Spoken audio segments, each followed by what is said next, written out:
This is Momita Madam, and today we will discuss the first chapter of Standard 8 History and Civics Period of Transition.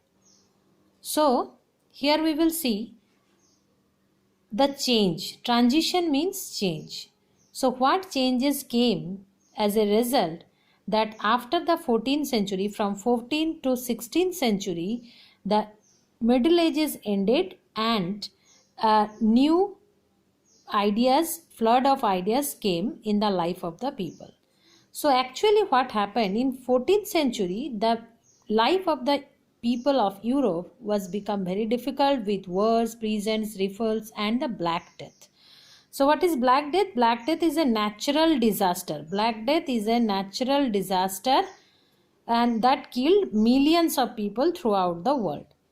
So the old medieval order was dying. Actually what happens in the medieval period, the church dominated every sectors like arts, education, learning. People had accepted what they were told. So whatever church were telling, people were believing that. But in the 14th century, Italian scholars began to take an interest in the writings of the ancient Greeks and Romans, and hence the change came.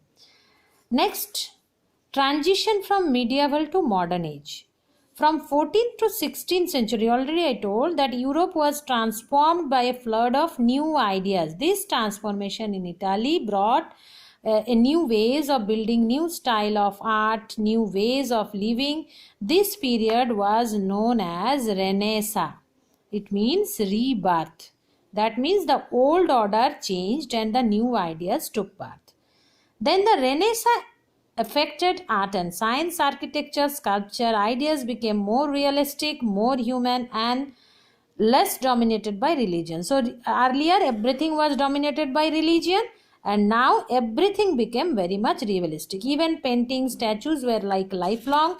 Music also explored a new feelings. Books asked real life questions. Artists, writers were seen as important figures in society and they were supported by nobles and landlords.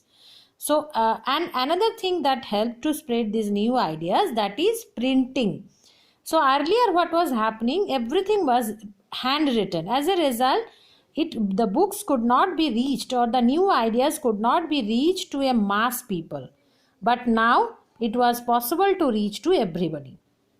So printed books help to spread the new ideas. Now for this transition, three events are important. First is the fall of Constantinople in 1453, which ended the last traces of the old Roman Empire. Second is the development of printing press, which already I discussed, that is 1450s. Now books are available to everybody.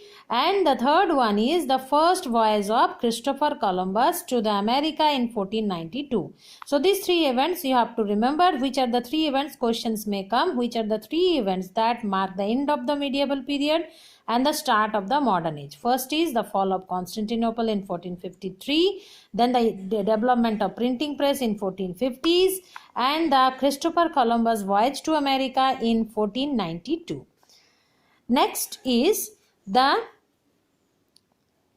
sources of transition. So we can see two types of sources of transition. One is the primary sources and second one is secondary sources. Now you have to remember that primary sources are written, sometimes it is non-written. These are the direct or first-hand evidence like art, literature, architecture, personal evidence, coins, maps, paintings, etc. As you can see here a picture. La Pietà is a masterpiece of Renaissance sculpture by Michelangelo. So these are the first-hand experience. Then second comes the secondary sources. It contains information that has been interpreted like dictionaries, commented, analyzed, and processed. History, textbooks, encyclopedia, journals, book reviews are all the examples of secondary sources.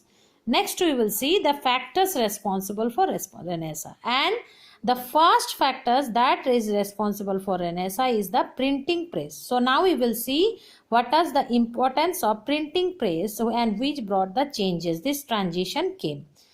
First is the print popularized the ideas of the Enlightenment thinkers. Collectively, their writings provided a critical commentary on tradition, superstition, and despotism.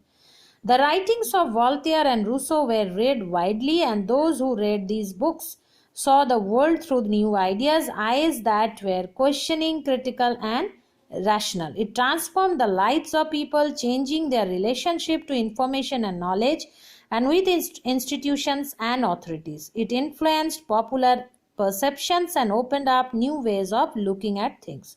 So we have seen in this that first, the writings provided a critical commentary on what was going on for a long period of time, which we are calling tradition, or for the name of tradition, what superstition is going on. And main is the writings of Voltaire and Rousseau. Remember these two names. Next, second influence, print created a new culture of dialogue and debate. All values, norms, and institutions were re-evaluated and discussed by a public that had become aware of the power of reason and recognized the need of question existing ideas and beliefs. Within this public culture, new ideas of social revolution came into being. And the third is, by the 1780s, there was an outpouring of literature that mocked the royalty and criticized their morality. So a lots of literature came by 1780s, and there it was a question on the royalty. Large areas of the world were completely unknown to the people of the medieval Europe earlier, because books were not printed. People did not know many things. In 1450s, traders in Europe were desperate to find new ways, new invention, discoveries, improvement in maps, use of astrolabe, helped the navigators to explore sea. By the 1600s, several European countries had established permanent colonial overseas. This period also saw many new ideas and challenges. So new challenges came, and religious differences led to bitter wars. There were power struggles between kings and parliaments as democratic government slowly developed. So gradually, earlier everything we have seen that everything was captured or occupied by church. What the church was telling, people were believing that.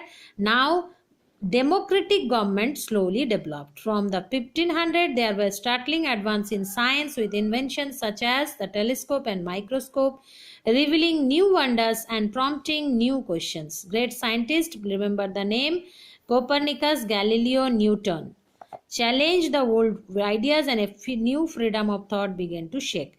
Now the question is, what is Reformation? The Renaissance spirit of inquiry led to, so you have to remember from this, Renaissance spirit of inquiry led to religious reform movement in the Catholic Church. This movement, led by Martin Luther, a Christian priest, was called Reformation. So that's all. Thank you.